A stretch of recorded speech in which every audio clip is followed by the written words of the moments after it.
Hello my dear students, welcome back to one more class. हमने जो series start करी है target NCERT class 12th chemistry, इस series में अभी जो हम चैप्टर कंटिन्यू करने वाले हैं वो है haloalkanes and haloarenes. Haloalkanes और हेलो एरिन्स की इसके पहले मैंने 2 वीडियोस अपलोड कर दिए हैं। उन दोनों वीडियोस में हमने डिस्कस किया हुआ है इसके पहले वाले क्वेश्चंस, और वो है हमारा 10.1, 10.2, 10.3, 10.4 एंड 10.5।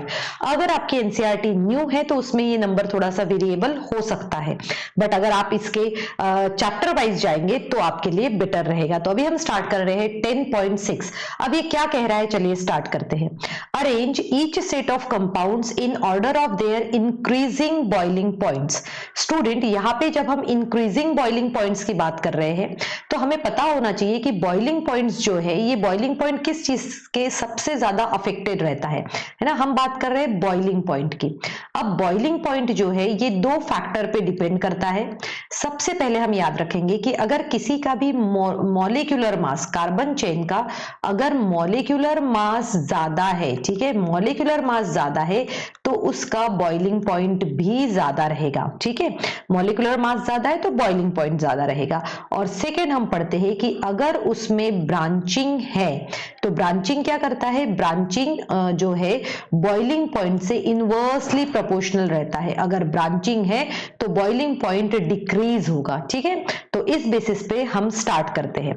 अब देखो हमारा जो फर्स्ट क्वेश्चन है इसमें इन्होंने क्या कहा गया है, इन्होंने कहा है कि bromomethane, bromomethane then bromoform, chloromethane, dibromomethane. ठीक है, तो अब देखो ब्रोमोमीथेन है तो हम इसको या तो आप डायरेक्टली भी लिख सकते हो या फिर आप इसको फॉर्मूलाज की तरह के भी हम सोच सकते हैं। ब्रोमोमीथेन है मतलब क्या हो गया है, CH3Br हो गया है। ठीक है, फिर ब्रोमोफॉर्म मतलब होता है जैसे क्लोरोफॉर्म में हम देखते हैं कि CHCl3 लेते हैं, वैसे ही हम ब्रोमोफॉर्म में यहाँ पर हम लिख लेते हैं। देखिए यहाँ I will take this one eraser and then okay. So यहाँ पे हम देखते हैं कि जो है ब्रोमोफॉर्म हमें लिखना है, हमें लिखना है ब्रोमोफॉर्म। अब ब्रोमोफॉर्म क्या होता है, ब्रोमोफॉर्म में हम लिखेंगे कि हमारा ये हो गया हमारा CHBr3, जैसे CHCl3 होता है ये बन जाता है CHBr3। ठीक है, अब है क्लोरोमीथेन, क्लोरोमीथेन मतलब बन गया CH3Cl, और सेकंड जो हमसे बोला गया है वो है डाइब्रोमोमीथेन, डाइब्रोमोमीथेन मतलब हो गया CH2Br2।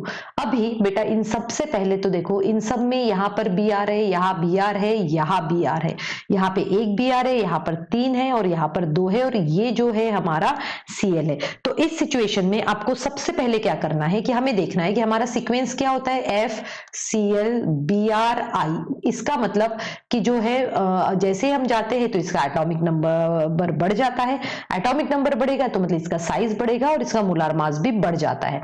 तो सबसे पहले आएगा हमारा, जब हम लिखते हैं तब ये आएगा हमारा CH3Cl, ये सबसे पहले आएगा, और फिर हम लिखते हैं CH3Br।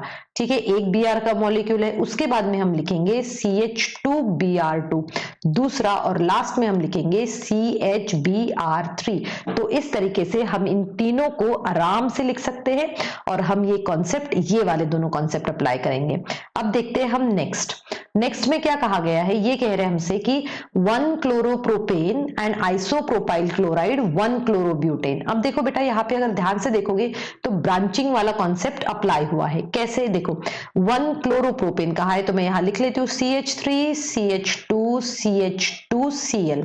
ठीक है, 3 कार्बन की चेन है और क्लोरीन अटैच्ड है। फिर आइसोप्रोपाइल कहा है मतलब CH3 CH, यहाँ पे Cl है और ये फिर CH3 है।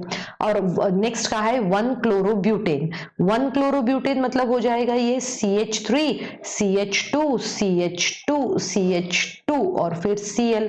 अब ध्यान से देखना, यहाँ पे 3 कार्बन एटम है, यहाँ पर 3 कार्बन एटम है और यहाँ पर 4 कार्बन एटम है, और जो हमारा 4 कार्बन एटम वाला रहेगा उसका तो जो है इसका नाम 1 क्लोरोब्यूटेन है, तो मैं लिख लेती हूँ 1 क्लोरोब्यूटेन। इसका बॉइलिंग पॉइंट तो ज्यादा रहेगा, सबसे ज्यादा रहेगा, क्योंकि मोलार मास इसका ज्यादा है। अब इन दोनों में देखो ब्रांचिंग किस में है, इसमें है। ब्रांचिंग हमारी आइसोप्रोपाइल में है, तो आइसोप्रोपाइल का बॉइलिंग पॉइंट कम रहेगा, आइसोप्रोपाइल क्लोराइड का बॉइलिंग पॉइंट कम रहेगा, उससे रहेगा, यहां पर हम लिखेंगे फिर 1 क्लोरोप्रोपेन। तो हमने दोनों क्वेश्चन सॉल्व करने के लिए ये दोनों कॉन्सेप्ट जो है हमने अप्लाई किए। आपको भी यही दोनों कॉन्सेप्ट अप्लाई करना है जब भी बॉइलिंग पॉइंट से रिलेटेड कोई भी क्वेश्चन आता है, राइट। और एग्जाम में बहुत बार ये क्वेश्चन 2 मार्क्स के लिए आ जाता है चैप्टर हैलो एल्केन्स और हैलो एरिन्स में से, ठीक है। तो आई होप आपको ये समझ में आ गया होगा।